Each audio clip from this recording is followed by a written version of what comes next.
Good day and welcome to tonight's Legal Spotlight. Our top story today: the evolution of the duty of care in negligence law, and how one landmark principle continues to shape courts in both Malaysian and English jurisdictions. The concept of duty of care forms the foundation of the modern law on negligence in both English and Malaysian jurisdictions. It refers to the legal obligation imposed on individuals to exercise reasonable care so as to avoid acts or omissions that could foreseeably cause harm to others. The neighbor principle came to be true by the landmark case of Donahue and Stevenson, 1932.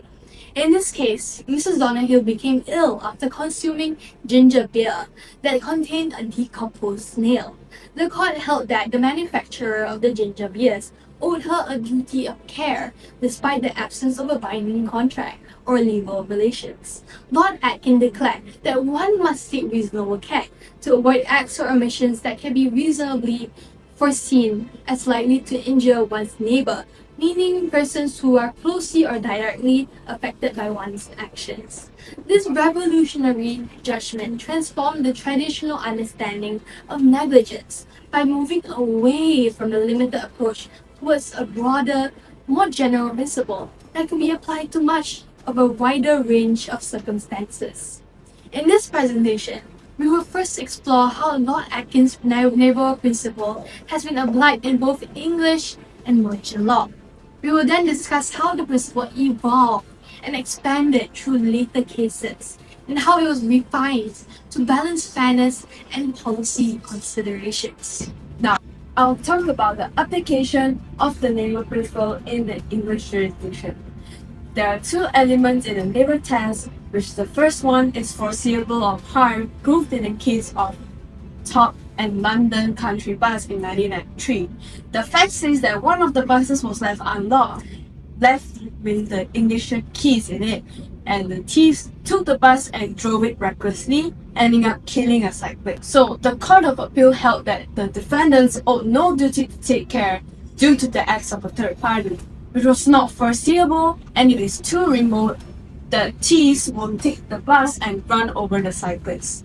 And the second element is proximity of relationship, proved in the case of Bonhill and Young in 1943. The facts stated that the plaintiff was pregnant, but she was standing 50 feet away from the accident site where the defendant was killed due to a collision from speeding. The plaintiff heard the accident, but she did not witness it. But she went into shock when she passed by the accident site, which led her to miscarriage. So the plaintiff brought a claim against the defendant, claiming for damages for a psychological injury the plaintiff had suffered. So the court held that there is no duty owed by the defendant because there is no sufficient proximity between the plaintiff and the defendant when the collision took place. I will be speaking about the application of neighbourhood principle in Malaysian jurisdiction. The first case I will be talking about today is Loh Kwan Moy and Ors, and Ramli bin Jamil and Ors, and Government of Malaysia. Several men were arrested and one died when the police raided the tied-up boats near Muar riverfront. The men were gambling and they got scared, therefore they ran into the river itself. One man specifically, the plaintiff, was visibly struggling in the water. A passing fisherman wanted to help and rescue the man and take out the man from the water. However, a police shouted and threatened the passing fisherman to not rescue or not he will be arrested as well. The plaintiff then drowned and died. The High Court held that it was foreseeable that the threat itself would eventually not get the plaintiff themselves be rescued. Therefore, the government and the police were 75% liable in the plaintiff's death. In another case, Satu and Hawthornden Rubber Estate Co. Limited, 1961, it was displayed that 19 of the plaintiff's cattle were wandering around from the plaintiff's land to the defendant's land. The herd of cattle were eating the grass on the defendant's land. However, without the plaintiff's knowledge, there were sodium arsenide that was sprayed onto the grass few days prior. The plaintiff had no knowledge of this, no warning signs, nor no notices. The defendants claim that there were warning signs at the entrance of the defendant's land. However, an unknown person removed it 4 days after the cattle ate the grass. The High Court held that defendants must have prior knowledge that the cattle would wander around from the plaintiff's land to the defendant's land. To apply Donahue and Stevenson's legal principle, the defendant must know specifically it was plaintiff's cattle, not anyone else's. The evidence showed that the defendant could not reasonably foresee that the plaintiff's cattle would roam around or wander around from the plaintiff's land to the defendant's land. Therefore, the High Court held that the defendant was not liable and had no duty of care to the injury sustained. The existence of the neighbor principle in the United Kingdom provided a stable and certain foundation for the act of negligence and provided an adequate evolution for a duty of care. In Donahue and Stevenson, it was established that manufacturers owed a duty of care not only to those who purchased the product, but also to those who would be affected by it as well. This broadened the horizon of the duty of care owed beyond contractual agreements, but to something more, to potential duties owed. This showed a natural progression to establishing a duty of care not only to those affected by the act of negligence itself, but also whether or not the act itself had caused consequences to the parties. Most notably in Hadley, Byrne and Co. Limited and Heller Partners and Co. in 1964. The plaintiff had sued the defendant for faulty financial advice which they had relied on, which was to spend a large amount of money on advertising, convincing the plaintiff that it was the right decision. The plaintiff then spent a large sum of money on advertising, but ended up losing a lot of money and consequently suffered an economic loss. This allowed the House of Lords to extend another branch of the neighbor principle, which resulted in a duty of care owed when negligence results in economic loss. It was further held that a duty of care is owed when there is a special relationship between the parties, for example, a teacher and student, or even an employer and employee relationship. This marked a notable broadening of Lord Atkin's renowned principle beyond physical harm, paving the way for more expansions and improvements. Following the circumstances above, a newer and wider approach was given to this principle, stating that a duty of care is owed if the act of harm is foreseeable, as exemplified by Home Office and Dorset Yard Co. and Limited in 1970. This case exemplified how the principle could be stretched to include harm caused indirectly. While these expansions proved to be helpful and inclusive, at the time their limits were tested as it was balancing the thin line between practicality and their general abilities. This brought forward the two-stage test in Anne's inverted London Borough in 1978, where Lord Wilberforce introduced a line of questioning to determine whether or not the neighbor principle was applicable in different scenarios. These questions interrogated whether or not there was a proximity or foreseeability of harm between the parties. Sometime after, the two-stage test was subsequently overruled by the House of Lords, where a newer, more accurate line of questioning was introduced in Caparo Industries and Dickman in 19. A firm of accountants appealed against a decision of the Court of Appeal in which it was decided that the accountants owed a duty of care to the appellant shareholders when producing an audit report required by statute. The court held that the defendant owed a duty of care to the plaintiff, marking the introduction of the three-stage test of the Caparo test. This case brought forward a newer, more accurate line of questioning, which was introduced, including whether or not it was fair, just, or reasonable to impose a duty of care. We can see through the evolution and expansion of the neighbor principle, it has improved to fit the different circumstances of cases of negligence and will continue to evolve as our law progresses with time and society. The neighbor principle established by Lord Atkin in Donahue and Stevenson in 1932 laid the foundation of negligence law, defining a neighbor as someone closely and directly affected by one's acts or omissions. In Malaysia, The principle has been adopted through Section 3 of the Civil Law Act in 1956, which allows the application of English common law. Over time, Malaysian courts have expanded their scope, applying it to a broader range of relationships and types of harm beyond its original conception. One of the earliest and most significant examples is Dr. Chin Yok Chung and Cho Hon Cheong in 1966. In this case, a patient sued a doctor for negligent treatment. The court held that the doctor owed a duty of care to the patient. Applying Lord Atkin's principle, this extended neighbor concept from the manufacturer-consumer context in Donahue and Stevenson to a professional relationship, demonstrating that the duty of care arises whenever harm is foreseeable and a close relationship exists.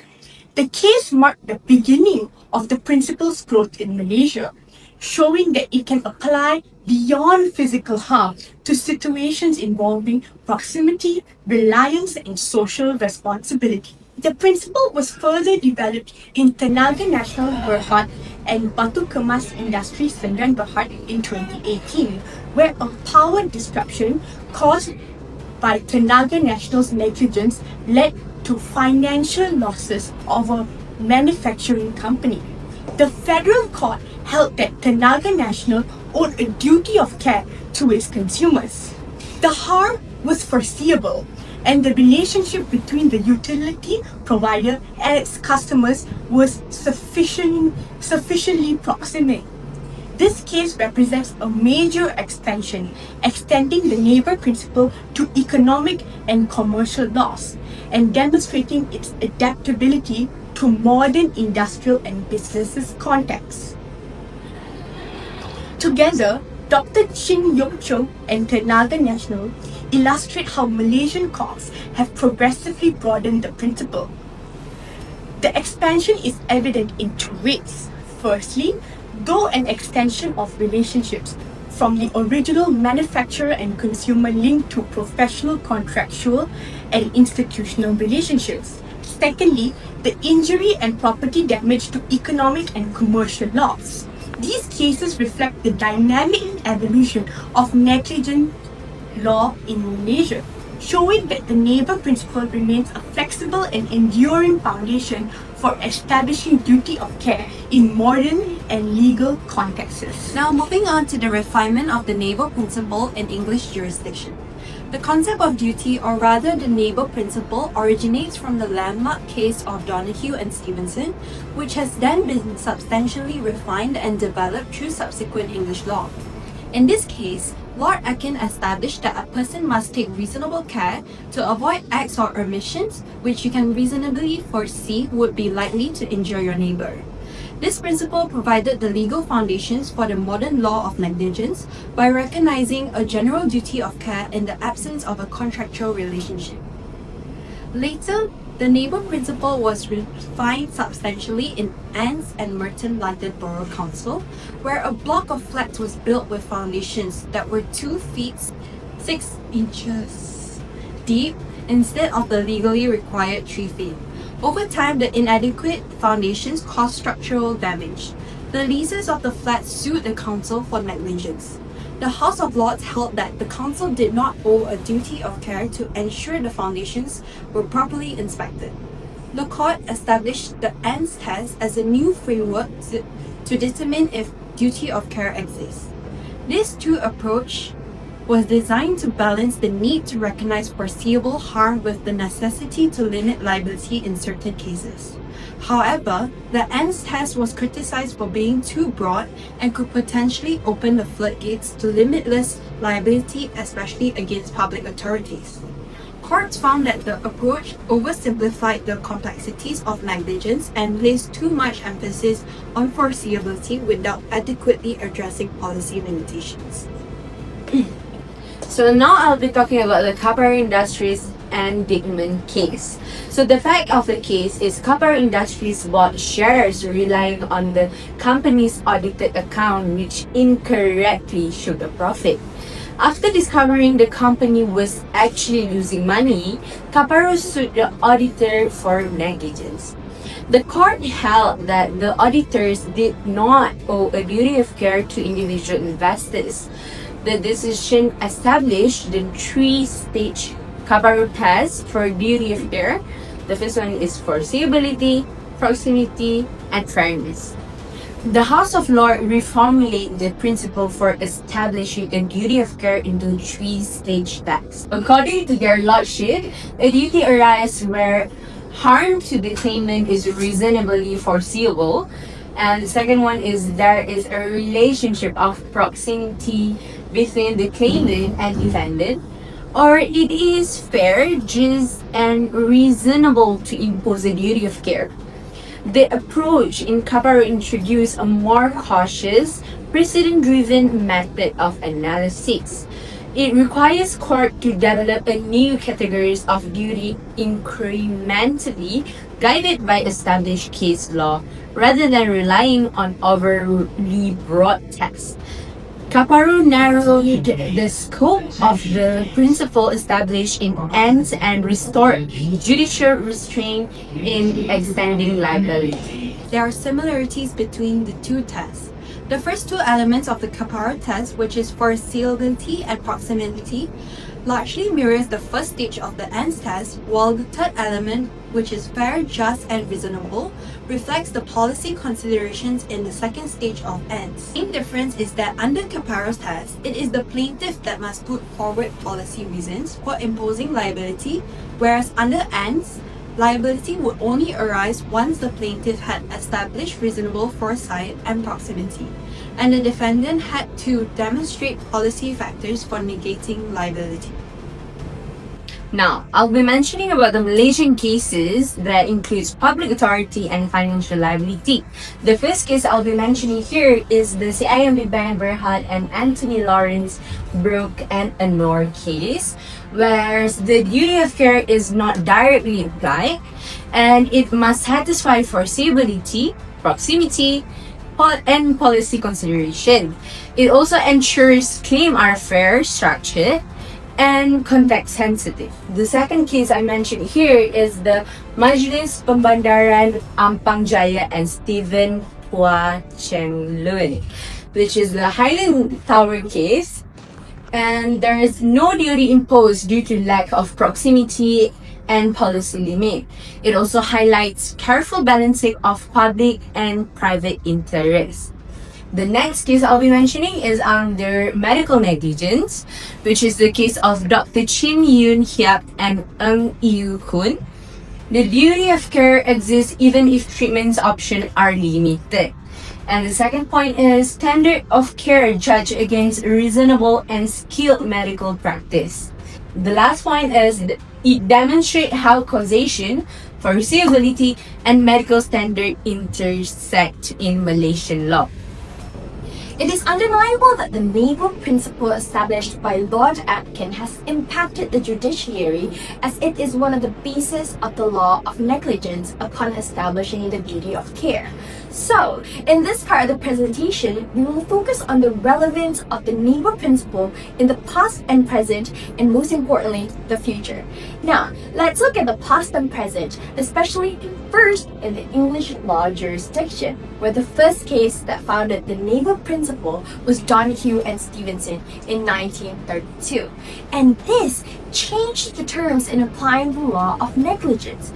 This is because pre-Donahue and Stevenson, the spectrum of duty of care was confined and a contractual relationship was needed to hold someone liable for negligence.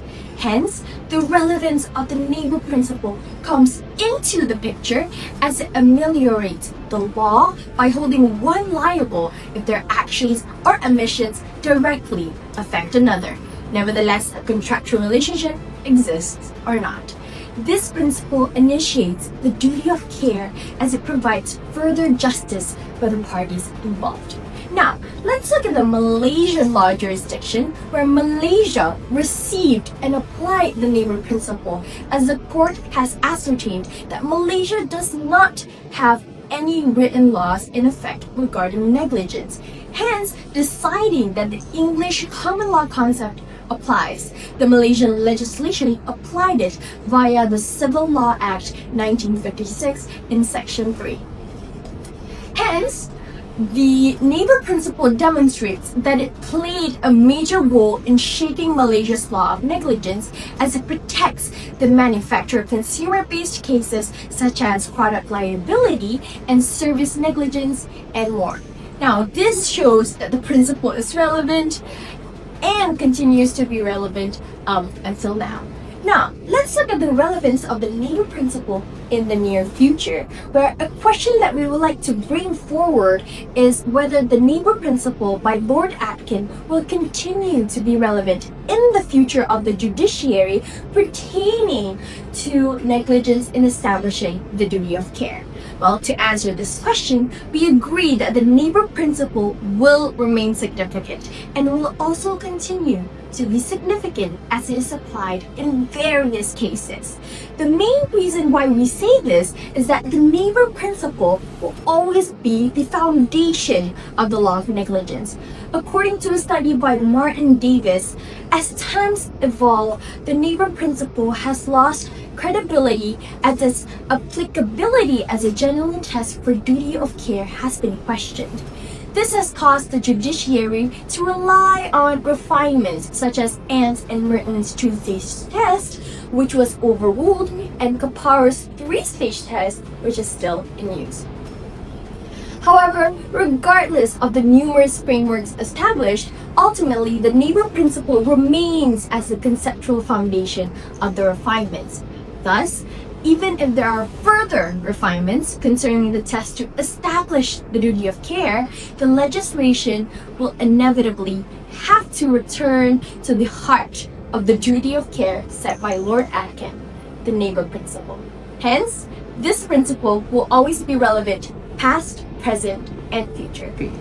The development of the duty of care in both English and Malaysian law reflects the steady expansion and refinement of Lord Atkin's neighbour principle.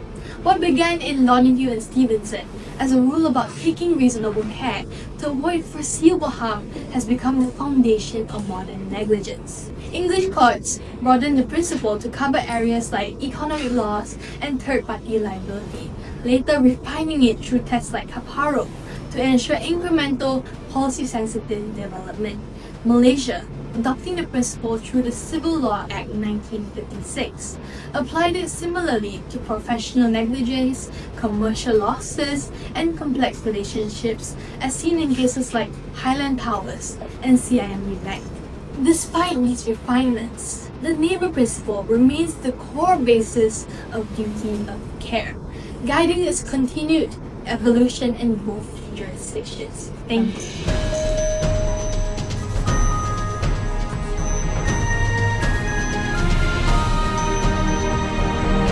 Audio Jungle.